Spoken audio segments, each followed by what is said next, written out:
This is KEXU 96.1 FM LP, Pole People's Revolutionary Radio, Radio Pobre.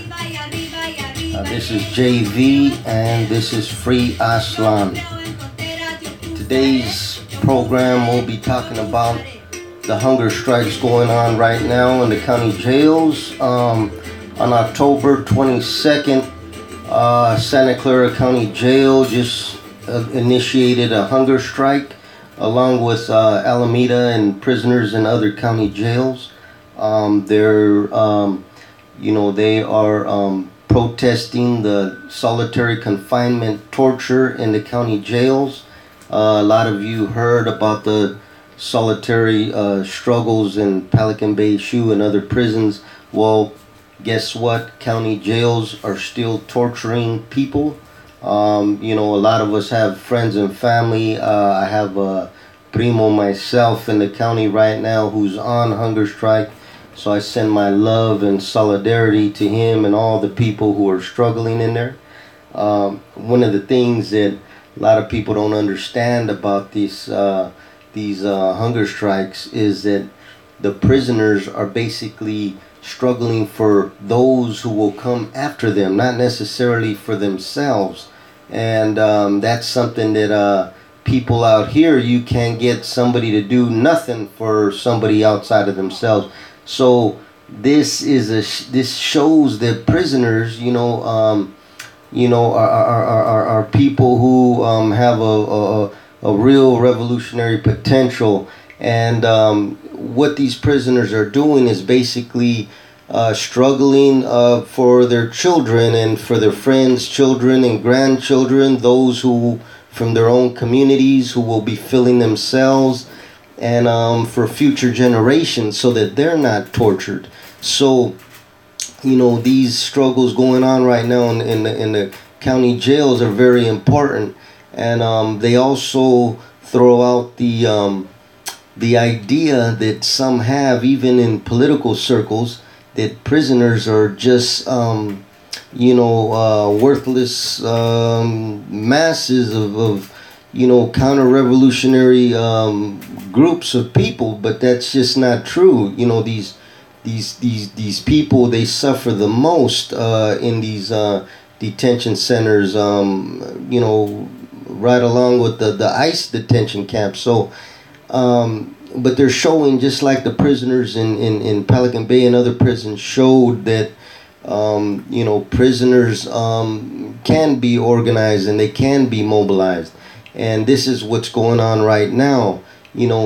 Just to give some background on the county jails, I've had some experiences there where, you're basically, there's people in there for 5, 6, 7, 8 years fighting cases, and they're doing that time in solitary confinement. They're doing it, they're being tortured for years before they even get sent to prison. So the jails are kind of lagging behind the prisons because people get caught up in thinking, well, I'm close to home, I'm here, I'm in the city I was born and raised in.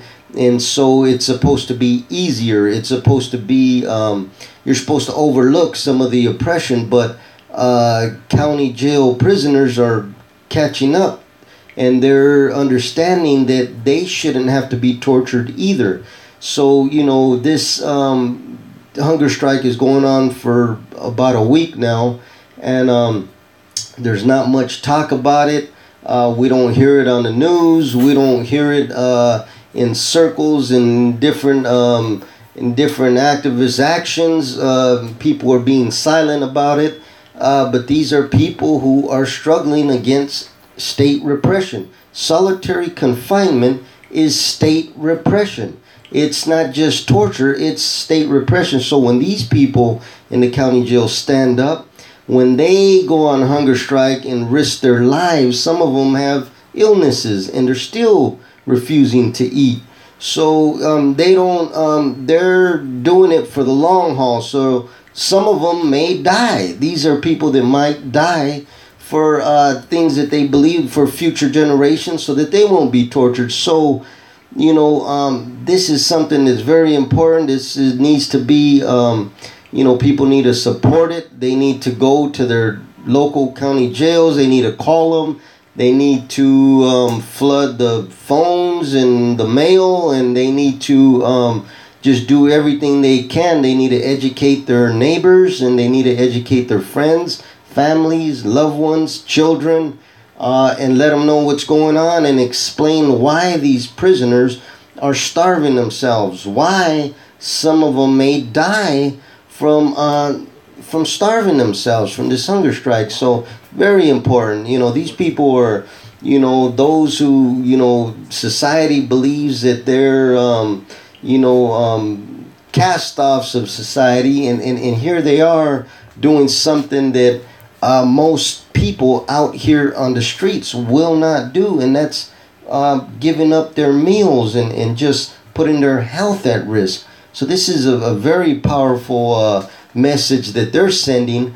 Not only that, but this is prisoners of all nationalities in these county jails that are mobilizing right now, and they organized under the repressive watch of these state jailers. So in any way you look at it, they're standing up to the state, because it's the state who controls the jails. So they're basically this is a class struggle in these county jails. So people have to support them. We don't just support people that are out here and on the streets in society. We support people that are in jail as well. These are people from our communities. We don't come from multi-million-dollar communities. We're coming from the same neighborhoods that these prisoners come from, that they were born and raised in. These are our neighborhoods. So we got to make sure that we support them in everything they do. We need to reach out to them. We need to find organizations that do work amongst prisoners, and we need to write them, email them organizations, and we need to ask them, how can we help? How can we help these prisoners? How can we, if that means going in there and visiting your loved one or your friends or family or neighbor or somebody who's in prison or jail, that means going in there, and in that way, we could get their messages out, get their truth out, and see what's going on. How is the state continuing to repress them while they're on hunger strike? When we did the hunger strike up in Pelican Bay in 2011 and 2013, one of the things that we experienced was not only were we suffering and we're getting ourselves ransacked as we were starving, but then when some of us fell out and needed medical attention, we were denied that. So this is something that's it occurs a lot. Medical treatment is often used as a carrot, the carrot and the stick. And so the medical treatment is used as a carrot in order to get people to break their resistance and to stop struggling. And this is something that's used everywhere. It was used on us. I know it. I've seen it. I heard it. So I can guarantee that it's being used on these prisoners in the county jails. And so they're probably being used, having the medical treatment dangling in front of them and told if they break their hunger strike, they'll get medical treatment. So we know they do this. They've been doing this. So this is something that we need to make sure and support, and make sure that these prisoners are not being further repressed. We need to, if that means we have to go to the county jails, we have to go. We have to mobilize our communities and our families and support those who are in prison. Like I said, these are our people, so it doesn't matter, that they broke a so-called law, because most of these laws, they don't even pertain to us. These are the oppressors' laws anyway. So, just because they say it's legal don't mean it's legal. A lot of things, slavery was legal.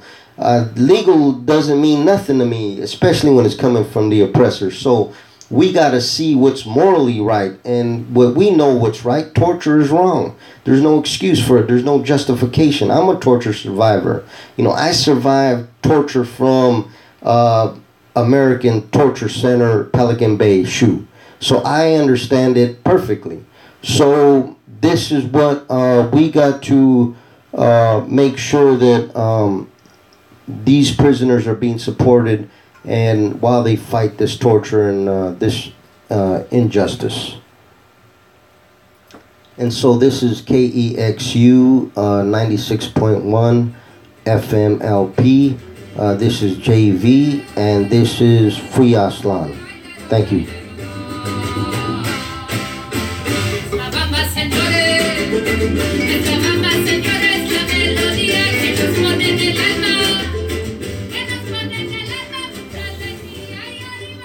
That was great, man. I want to be in there, but they locked